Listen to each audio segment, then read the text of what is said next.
Paz seja convosco, irmãos. Nós vamos encerrar hoje o panorama bíblico do livro de Samuel, que a gente iniciou já faz 2 semanas, né? Então, quem já assistiu a aula, a gente vai dar continuidade. Quem não assistiu, eu vou deixar os links e aí vocês assistem as primeiras para entender o contexto dessa lição, ok? Então, a gente está estudando o livro de Samuel. Como alvo, essa lição tem de que a gente tem uma visão histórica da monarquia nos livros de Samuel, né? Do início da monarquia em Israel, e que conheça a soberania de Deus e que entenda e guarde em nosso coração a certeza de que Deus é soberano e Ele está no controle de todas as coisas, né? Esse livro recebe o nome de Samuel, que era um profeta, um juiz e um sacerdote. A gente falou sobre isso, sobre o ministério triplo dele. A autoria é atribuída a Samuel e o objetivo, como eu já falei, é mostrar essa transição da teocracia, onde Deus era o rei, para a monarquia. Aí o povo solicita e pede um rei para que seja igual às outras nações. O objetivo deles era: nós queremos ser como as outras nações. Então a gente falou do esboço, né, dos livros, como eles se desenrolam nos capítulos. Falamos também do porquê são 2 livros. Na verdade, no original hebraico era um livro apenas. Quando foi feita a transcrição para o grego, o número de palavras aumentou, o livro ficou muito grande. Naquela época, os livros eram escritos em rolos e houve a necessidade de dividi-lo em 2 partes, em 2 rolos. Por isso que são 2 livros, né? Mas originalmente era um livro só. A gente falou sobre isso também. Os destaques, né, do livro, a gente falou da oração de Ana, da história da infância de Samuel, né, do seu ministério triplo, como eu falei, um comparativo do sacerdócio de Samuel com o sacerdócio de Eli, que no começo do livro o sacerdote é Eli, e a reação de Samuel à monarquia. Então, deixa eu voltar aqui. Na nossa última aula, a gente parou aqui. Quando o povo pede a Samuel um rei, Samuel não fica muito feliz, e Deus fala, né? Deus diz assim: Samuel, não fique chateado, porque quem está sendo rejeitado sou eu, né? E aí a gente parou aqui, ok? Vamos dar continuidade então. E um outro destaque, claro, são os 2 reis. Samuel foi um sacerdote que ungiu 2 reis. Ele ungiu o primeiro rei de Israel, que foi um rei escolhido pelo povo, que foi o rei Saul, e também ungiu o rei segundo o coração de Deus, que é o rei Davi, tá? Vamos fazer um comparativo, então, um contraste desses 2 primeiros reis de Israel. A gente vai ver a diferença. A gente pode aprender muito, né, com os contrastes desses 2 primeiros reis. Então, assim, ó, origem. Primeiro, a origem de Saul, tá lá em 1 Samuel 9:1, era da tribo de Benjamim. E a origem de Davi é da tribo de Judá. Aí talvez você fale assim, mas que diferença tem isso? Os 2 eram hebreus.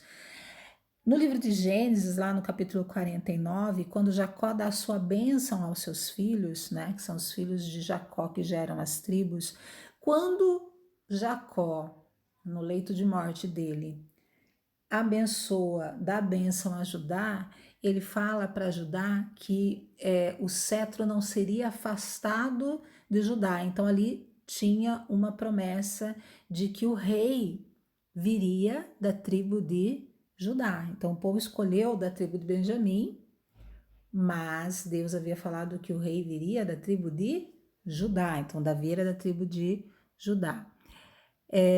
A aparência.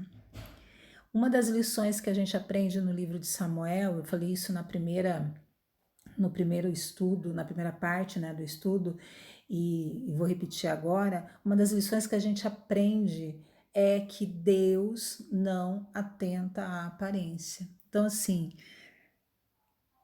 Saul tinha cara de rei, tinha porte de rei. Saul era alto, era grandão, era o bonitão. Então, a gente diz assim que a aparência dele era exaltada, né? E Davi tinha uma aparência elogiada, porque quando Deus, lá em 1 Samuel 15, fala para Samuel que vá à casa de Jessé, que de lá sairia o rei, que era um dos filhos de Jessé, Samuel passa todos os filhos. E Davi nem estava lá na casa. Quando Samuel olha o filho mais velho e fala, esse tem jeito de rei. Deus fala, não é esse. E vão se passando os filhos e Deus vai falando, não é esse, não é esse, não é esse. E Samuel fala assim, acabaram-se os seus filhos? E Jessé fala assim, não, tem um que tá lá pastoreando. E era esse, era Davi. E aí Deus fala assim, né? Samuel, o homem atenta à aparência, mas eu vejo o coração. Eu não vejo como vê o homem, eu atento ao coração, tá? Atitude, Saul procurava jumentas. Isso diz lá no começo, quando na escolha de Saul, tá falando lá que ele estava procurando jumentas. Davi era um pastor de ovelhas. Isso na atitude, né? Se a gente compara a jumenta com a ovelha ali. Quanto ao profeta, quem foi ao encontro do profeta, em 1 Samuel 9,14, né? Saul foi ao encontro do profeta. Já em relação a Davi, o profeta foi ao encontro dele. Por quê? Porque Deus falou. Lembra que eu falei lá da questão do profeta, que o profeta era o representante de Deus aqui, né? Para nós, então o profeta, o representante de Deus, foi ao encontro dele, né? Porque ele era o escolhido. E quanto à unção, também há uma diferença, né? Então, aqui de Saul, ó, caminhando para fora da cidade, tá lá em 1 Samuel 9, 27, 10, 1, o Espírito se apossou de Saul, mas saiu dele porque Deus o havia rejeitado como rei, tá? Quanto a Davi, foi no meio dos seus irmãos, 1 Samuel 16, 13, o Espírito se apossou de Davi e não o abandonou até a morte do rei. Coroação. Saul foi coroado diante de todo Israel. Já Davi primeiro foi, porque Davi, se você acompanha a história, você vê lá que na perseguição de Saul a Davi, né? Então, primeiro Davi foi coroado em Judá, na sua própria tribo, e depois diante de todo o Israel. E quanto à postura, né? Quem era Saul? Saul tinha uma postura presunçosa, orgulhosa. E a postura de Davi está lá descrita em Atos, eu já tinha falado antes também, né? Em Atos 13, versículo 22, o que fala sobre Davi? Fala que Davi foi um homem segundo o coração de Deus. A diferença entre esses dois reis é muito evidente, né? No reino, pensando na tua vida espiritual, quem é Saul, quem é Davi, né?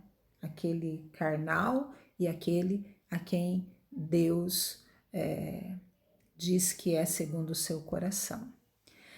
Personagens, tá? Continuando nos destaques, a gente vai falar de 3 personagens rapidinho para terminar, para encerrar. Tem mais personagens, mas personagens coadjuvantes, mas que são ilustres e que nos trazem grandes ensinamentos. Como eu falei, o livro de Samuel é um livro que traz muitas histórias que trazem muito aprendizado para nós. Então, o primeiro personagem que nos ensina bastante é Jonatas. Quem é Jonatas? Jonatas é filho de Saul. Na verdade, ele era herdeiro do rei. Mas Jonatas é conhecido como o melhor amigo de Davi.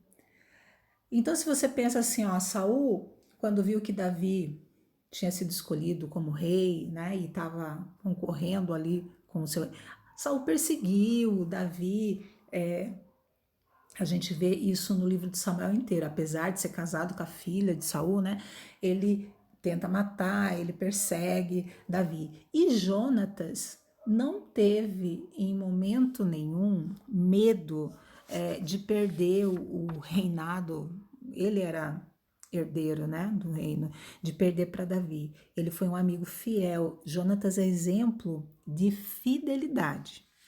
Nos ensina lealdade nos relacionamentos.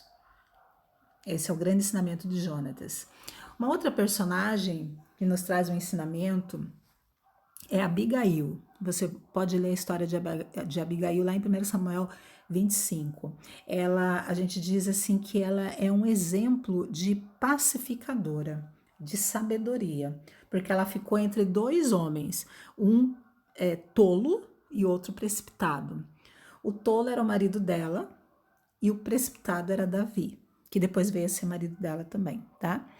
Nabal é descrito como um homem tolo, como um homem bruto, né? Um homem difícil. E tem um episódio em que ele se desentende. Davi pede para ele que eles cuide dos homens dele, né? Que dê alimento, que dê água para os homens de Davi. Eles estavam no deserto, ele passa por Nabal e ele solicita isso. E ele diz assim: o que eu tenho com Davi? Eu não tenho obrigação nenhuma. Ele era um homem poderoso.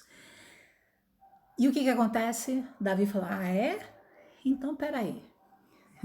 Aí Davi vai com tudo para cima de Nabal. E quem é que impede isso? É Abigail. Abigail é a esposa de Nabal. Aí ela vê a atitude tola do marido e sem que o marido saiba, ela prepara alimentos, ela vai à frente e antes que Davi venha com seus homens, né, que ia causar morte e tudo, ela se coloca lá e ela apazigua o coração de Davi. Então, assim, ela é um exemplo de mulher pacificadora, de sábia, né? E depois você pode ler lá para você ver a continuação da história. Nabal acaba morrendo e Davi acaba tomando Abigail por esposa, tá? E um outro personagem é Absalão. Quem é Absalão? Absalão é filho de Davi.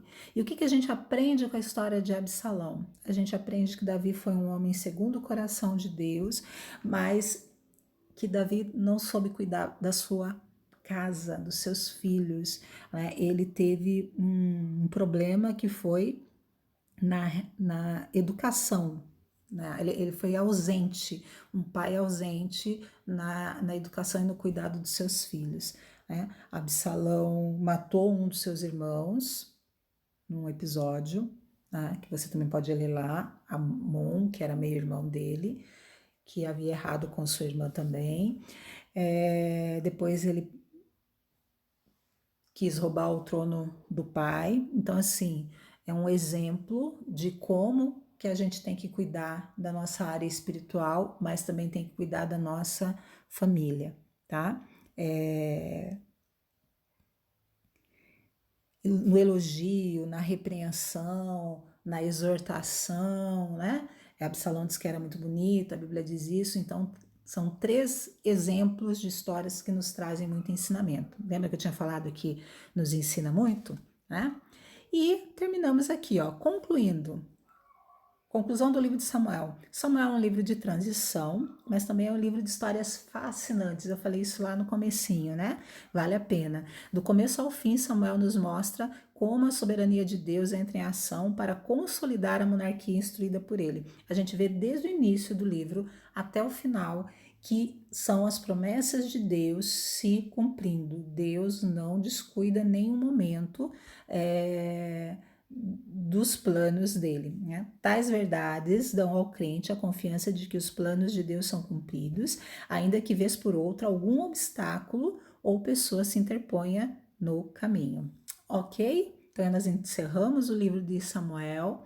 Eu espero que isso tenha te causado uma curiosidade, uma vontade de ler. Se você ainda não leu, leia, que vale muito a pena. Aí semana que vem a gente dá continuidade ao próximo livro de Reis. Amém? Deus abençoe e fiquem com Deus.